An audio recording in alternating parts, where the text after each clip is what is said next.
Hello and welcome to the channel. This is Literature Simplified, where I explain English literature in simple English.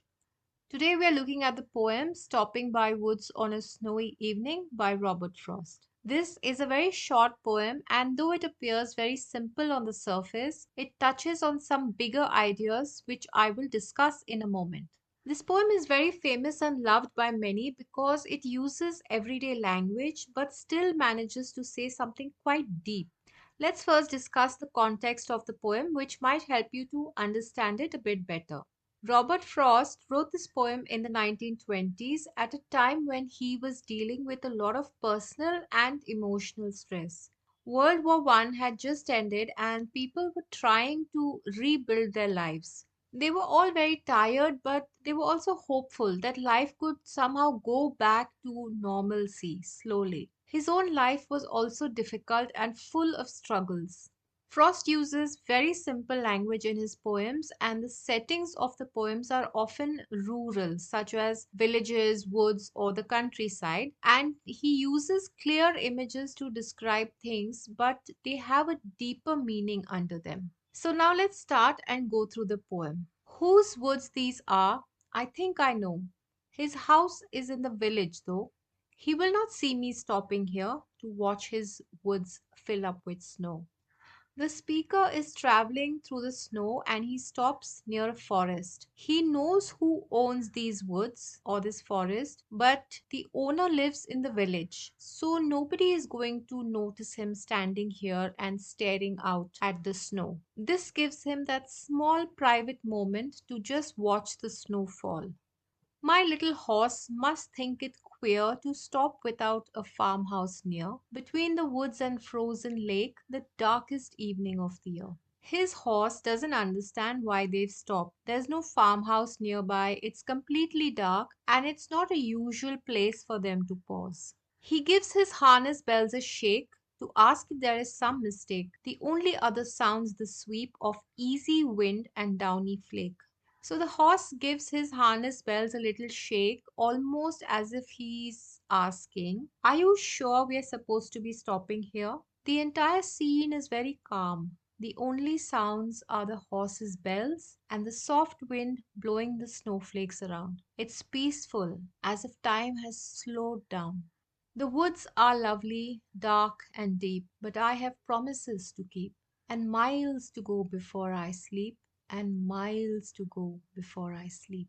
But then suddenly, the tone of the poem shifts as if the narrator has been brought back to reality from that peaceful place he was a few moments ago. Even though the woods are lovely, dark, and deep as he describes them, and he feels like staying there longer to enjoy that peace and silence, he knows that he cannot. It's almost as if the woods are calling him to stay there for longer, to rest, to escape from the world. It's very tempting, but he reminds himself that he has promises to keep. These could be a job, duties, responsibilities, members of his family who are waiting for him. There could be so many things that he just can't ignore or put aside. He cannot wait there any longer. He has to continue on his journey and fulfill duties that he just can't walk away from. The last two lines of the poem, and miles to go before I sleep, and miles to go before I sleep, are repeated to show us how long the journey ahead really is. So, this was the explanation of the lines of the poem. Now, let's understand the themes. A theme is just a central idea or message that the poet is trying to give or convey to us. The first theme in this poem is temptation versus responsibility. Temptation is when something is attracting you towards it. It's causing you to feel a desire to do something. In this case, the woods are tempting him to stay there because they're so silent and peaceful. He can forget about the outside world for a while.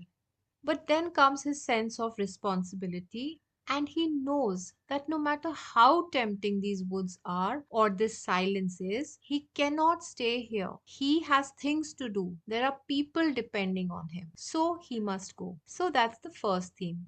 The second theme is the beauty and solitude of nature. Solitude is that feeling of being by yourself in calm and pleasant surroundings. Frost is showing us how calming a simple moment out in nature can be. The third theme is the idea of life's journey. The journey that the narrator is on with his little horse in this poem stands for the journey that each one of us is on through this life. Sometimes we pause to enjoy a few moments of rest or to enjoy something beautiful, but very soon thoughts of our responsibilities and the things that we need to do return to remind us that we must keep moving forward no matter how tired we are. And there is still a slightly darker meaning that this poem could be hiding. The journey that the narrator and his horse are on is the journey of life, and the dark woods represent the final sleep that every human life ends in. And sometimes, when people are tired and they feel there's no hope around them, they are tempted to give in to the darkness, but their sense of responsibility pushes them forward with the realization that they still have a long way to go before they can finally lay their head down and sleep forever. So, see how an innocent looking poem got so much deeper when you look at it more closely. The poet has used some literary devices in this poem that we'll take a look at. Literary devices are just techniques that the poet uses to create rhythm or make us feel an emotion or make the meaning of something clearer.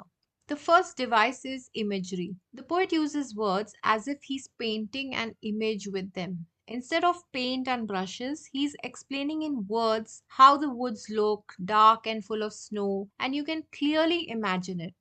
The next device is symbolism, when a poet uses one object to represent another. So, in this case, the woods stand for escape or rest. Then there is repetition. The last line being repeated indicates a kind of tiredness and a realization of how much still needs to be done and how long the journey is. Let's have a look at the rhyme scheme of the poem. It follows this rhyme scheme, which is why it sounds so musical when you recite it. It goes A B A, B B C B, C C D C, D D D D. And in case you don't understand what a rhyme scheme is, it means that all the lines marked A end with words that rhyme with each other. Similarly, for lines that end with B and C and D. The tone of the poem starts with a sense of calm and slowly becomes more serious. For us, as the reader, the mood is reflective. It makes us think about our own lives, our responsibilities, and those moments when we wish we could just take a break.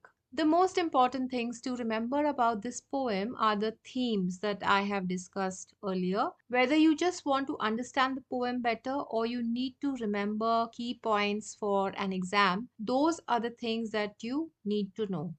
So that was all for this video. I hope you understood it well. In case you like the video, please don't forget to like and also subscribe to the channel for more works of English literature explained in simple English. And I'll see you in the next video.